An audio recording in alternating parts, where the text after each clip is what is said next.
All right, so let's do this. So let's talk about matrices. So matrices, vectors, addition, and subtraction. So have any of you had linear algebra? Yay, nay? Some of you? I see someone raising their hand. Yeah, I have had that. See, if you've had linear algebra, you're going to be bored for like the first chapter. If you haven't had linear algebra, you're going to die. You're going to be very grateful. I'm going to teach it all to you again in like 2 minutes. And for some of those who've had linear algebra, I'm going to simplify finding an eigenvector and eigenvalues, so life's not so rough. All right.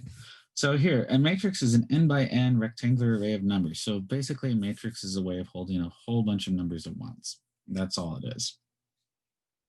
And then you can have 2-dimensional matrices. You can get into 3- and 4-dimensional things, and then it just gets weird. For anyone who does programming, you have an array of numbers. So you can store them in an array. And when you make a matrix, you make an array of arrays. And so you're just calling different arrays in your arrays. I don't know how much of you guys do computer programming. But in the end, it's all just numbers with slots. Okay, so we would say, so when we say this matrix, so the way we write this is our entry it's our row is our first entry by column number. So row is our first entry. So this is all the first row. So it all has a 1. And then it's column 1, 2, 3, and n. And then this is row 2. And then it'll be so row 2, column 2, row. Hi, welcome to These Notes Are Incorrect. This is row 2, column 3. And so here, so we say the ij, and so aij tells you which entry to pull. And so m by n, so n by n is the number of rows by the number of columns. Okay. A vector for us is, oops, zoom back in. A vector for us is just going to be an n by 1 matrix. We're not going to treat it anything special, right? And so we call this is the column vector. All our vectors are going to be column vectors. You can have something called a row vector. We signify it with a with a little hat on it. Is my computer still being silly? Yeah, it's still being slow. I'm going to have to work on something. So this, and then most of these are going to use capitalized A's for our matrix. And since we don't have like a capital bold font, so we don't have a bold font when we write, we're going to just use usually capitalized letters for matrices, lowercase letters with the arrow on it for vectors. Okay. All right. So when it comes to equality of a matrix is only equal if every entry is equal to every other entry. So they have to have the same dimension, right? And it has to be entry by entry. And this is another way of writing A. We can just say the matrix of the aij entry. So this is one way of saying the matrix A. This is another way of saying the matrix A. So this way you can just see it in all your engineering textbooks. Your engineering textbooks will, I swear, when it comes to matrices and eigenvalues and eigenvectors, I've seen so many different notations, and I'm like, could we just standardize this? So I want to show you most of them that we get used to it. Okay, so here, each entry has to equal each other. So some examples of an equal matrix, and just draw a quick example real quick. So if we have a matrix 1, 2, 3, 4, come on. This is equal to a matrix of 1, 2, 3. So these two are equal, but they have to be in the same spot, same thing. It's actually the null examples are more instructive. Because here, if I have 1, 2, 3, 4, this is not equal to the matrix of 1, 3, 2, 4. What that look like it too. Okay, so even though these have the same values in different orders, it doesn't make them equal. And another one is 1, 2, 3, 4. This is not equal to this 1, 2, 3, 4, 0, 0. And even though these have nothing here, these aren't equal because I cannot do the same things with this matrix as I can with this one. Okay. Now, technically, are you going to find Are you going to find some applications in engineering where you're just going to say, I'm going to map this one to this one and then use this one? Sure, right? But in the mathematical stance, these are not equal to each other. Okay? All right. After each page, I take a drink. That way you can write down stuff. It's just a way to remind myself. Don't worry. I'm a teetotaler. I'm only drinking water. I could start day drinking, just show up smash drunk, It'd be fun. All right, so let's do the next page. All right, so sums and differences. All right, so sum, difference, and scalar multiplication. So we're going to talk about scalar multiplication right now. We'll get into matrix multiplication in the next section. So here, if we let A equal to a matrix and B equal to a matrix, and this is common math term. It says let A equal something and B equal to something. And basically, we're setting down our premises for our logical argument. We won't do any formal proofs in this class, especially since this is the engineering class. When I teach the matrix theory for 663, we do very formal proofs. So be glad we're not doing those. Because you guys love proofs, don't you? No. Ew. I know you engineers. You no need to lie to me. It's like it's just give us the answer. We don't no proofs. You engineers, as a mathematician, it hurts me a little inside, but engineers, does it work? Yeah. Do you want to know why? No, it works. We're good. Let's go make stuff. But if we didn't have that mentality, we wouldn't have any stuff. Mathematicians, we're still figuring out why things work. It's like we wouldn't have, this nice computer in front of me, right? So it's good there's different mentalities. If you're a mathematician, you shouldn't be in this class. You should be in, I don't remember what the math equivalent of this class is. So this should be strictly for engineers. Okay.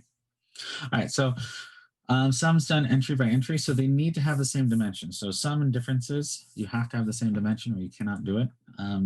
If I ask you to do something, you just say, undefined. That's what. So you write undefined. If you cannot do something, you write undefined because we have no definition for it. It's not that it doesn't exist. Undefined means something else because I could define an operation. Anyways, so if we're adding two matrices, we just do it entry by entry. So you just add each of the entries together. So it's the matrix of the entries where I take the first term, the Aij term, and add it to the Bij term.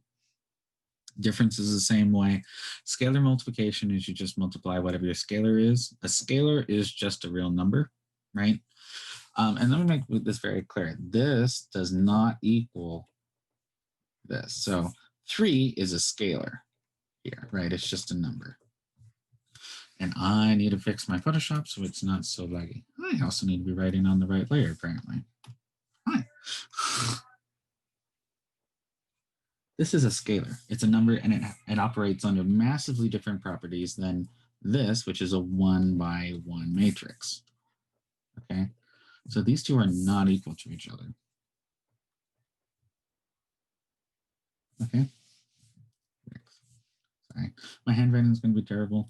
I'm going to try to figure out why it's being laggy. Oh, I know exactly what's going on. I was drawing the other day, right? And I needed really nice bubbles. So I turned my smoothing way up. Hi, look, it writes correctly now. Welcome to Photoshop. All right, now I should be able to write. Sorry about that, guys. Oh, look. It almost looks like English now. Good to know. I do drawing from time to time just to, I can't do math all day, so I draw on this. It's really cute and really sappy, so I won't show anybody. So let's go through some examples. So here, if I want to add A to C, so A to C, are these the same size? Yes, this is a 2 by 3 matrix by a 2 by 3 matrix. So I can add them. So here, I'll show you how this is done. So here we'll go ahead and rewrite this 0, 0, 3, -2, 6. Oops. 6. And we're going to add to it this one. So it'll be 2, 3, -1, 9, 3, -3. And when we put these together, we're just going to add an entry of entry. So 1 plus 2 is 3. 0 plus 3 is 3. 0 plus -1 is -1. 3 plus 9 is 12. -2 plus 3 is 1. And 6 minus 3 is 3. So you just do it entry by entry. So now let's try B. So B here, B, so B minus D. So here I'll have 1 minus 1, 2, 3 is B minus D, which is here 3, 0 minus 4, 4. I go ahead and hit that. So what do I have here? I have 1 minus 3, which is -2. I have -1 minus 0, so this would be -1. I have 2 minus a -4, which gives me +6. And then I have 3 minus a 4, which gives me -1. Does everyone see how I'm doing this? Any questions? Hold on. I never saw how to fill out a dictionary worth of notes before. No, fair enough. Why do chem majors have to take this class if it's particularly for engineering students? I think chem majors need to take this class because differential equations come up in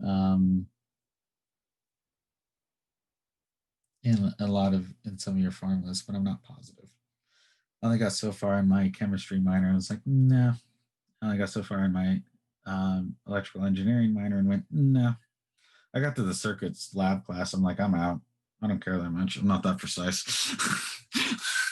They hand me that little board and it's like, here, make this thing. I'm like, I don't care. Says the mathematician. Right?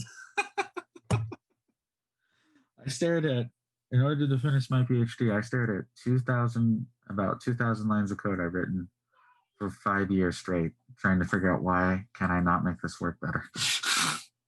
And you just wake up every day and you fail every day, and you know, it builds character. It builds character to lose that much. You guys ever seen the Calvin and Hobbes where it says, Calvin, go do something you hate. It builds character.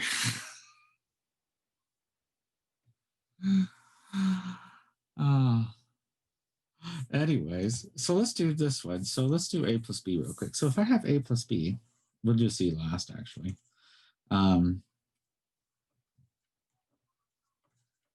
And then I'm going to add B to it. 1 minus 1, 2, 3. I have a problem here. Notice that these two entries don't have anything to go with it. And so this is really undefined. Undefined. Okay, so this is undefined. You can't do it. Engineers, E equals pi equals 3. Wow. We won't get into some of the stuff that's it's close enough. I knew I was in a physics class and they said this one goes to 0 and this one goes to 0, but this one goes to 0 faster, so you can just throw this one away. And I'm sitting there thinking, as a mathematician, you can't do that. You can't just assume it works that way. But it works. It does only under certain circumstances. And so it just works. But most of the time, it's those circumstances. And so luckily it was the chair of the physics department back then. It was Professor James Seltzer. And he looked at me and says, you're not a physicist, you're a mathematician. So he wrote my recommendation letter to go to get my PhD in math. Because he sent me this really fancy, complicated thing and says, and we solved a different problem. And says, well, can I use that problem to solve this problem? And he says, yeah, but you're going to get it wrong. It's like, no, I'm pretty sure I can get it right. You never say that to a professor, right? But I actually did get it right one time, right? And he says, I've never seen this all the years I've taught. You're not a physicist. You're a mathematician. Go be with your people. I'm like, okay. I have a question. Go for it. Okay, so on D, it says it's undefined. Is it one of those things that like they tell you it's undefined until you get to some higher level of math and then you realize they were lying to you, or is it actually undefined? So this one is truly undefined. Now, when you get to a higher level, level of under math, they do what they call an injection, an isomorphic injection. And so in upper level math, just to answer her question, in upper level math, we take this matrix here, we'd isomorphically inject it into its proper space of our 2 cross 3. So that's how you write this. And we'd isometrically inject it into this space under this mapping and then perform it. So yes, it's undefined truly, but this is what we do in the upper division math. So yeah, it's one of those things. Okay. It's Okay, cool. Thank you. Just by all means, ask the questions. We call that an isomorphic. So sending isomorphic means send the same thing to the same thing. Injection. So we're taking it from one space and putting it into another. So that's where it comes from. Anyway, so here for 2b, we're just going to double each of our b's. So this would be -2, or so it'd be 2 minus 2, 4, 6, minus 3c. So 3 times c would be 2. Or no, hold on. 3 times 2 is 6, 9, minus 3, 27, 9, minus 9. But once again, once we get to this point, it's undefined. Okay? Because once again, we don't have something here. But here, this here is really 2b, and this is really 3c. And to achieve these, I just took each entry and multiplied by 3. Okay? And this one I multiplied by 2. All right, end the page, take a drink. That way you can copy it down.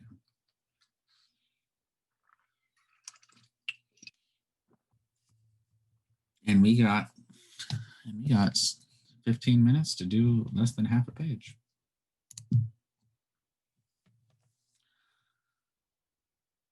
Oh. Okay, apparently I'm doing less than I think I'm doing today. Okay. Let's make the first week easy, right? You got other classes to flip out about, right? Let's make my class not the one you flip out about.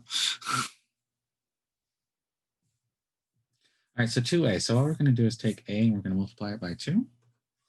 And so here we're just going to put in 2, 0, 0, 6, minus 4, 12. And then here we're actually going to perform this operation. So 2a, we've already figured out what that is. So we'll just copy it over. 2, 0, 0, 6, minus 4, 12. Minus 3c. Well, we figured out what 3c was before, so we'll just copy that down. So it's 6, 9. I'm going to recalculate it just because I don't want to go to the other page. And then we're actually going to perform this operation. So 2 minus 6 would be -4. Minus 4. I said -4, but my brain decided not to write that. Just so you know, I'm dyslexic with numbers. So if you think you have problems, I'm dyslexic with numbers. So if I write anything wrong, just let me know. Just say, hey, that's not right. I'm like, okay.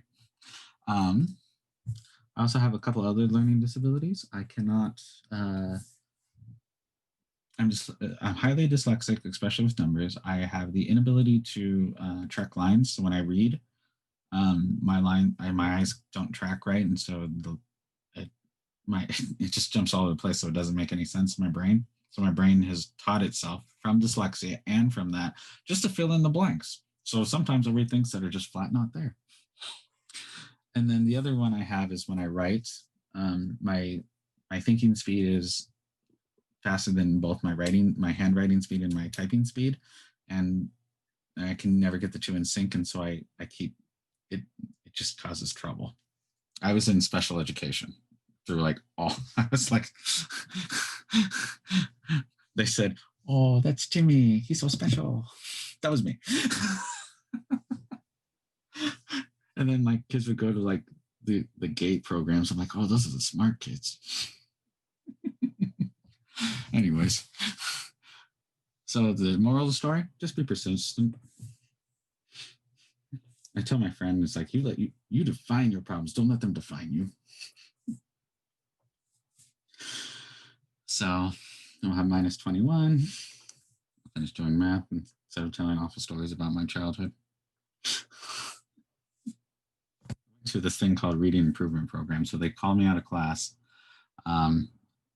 They'd call me out of class, and they had a tombstone that said RIP on it. It's like, oh, this makes me feel good as a third grader, right?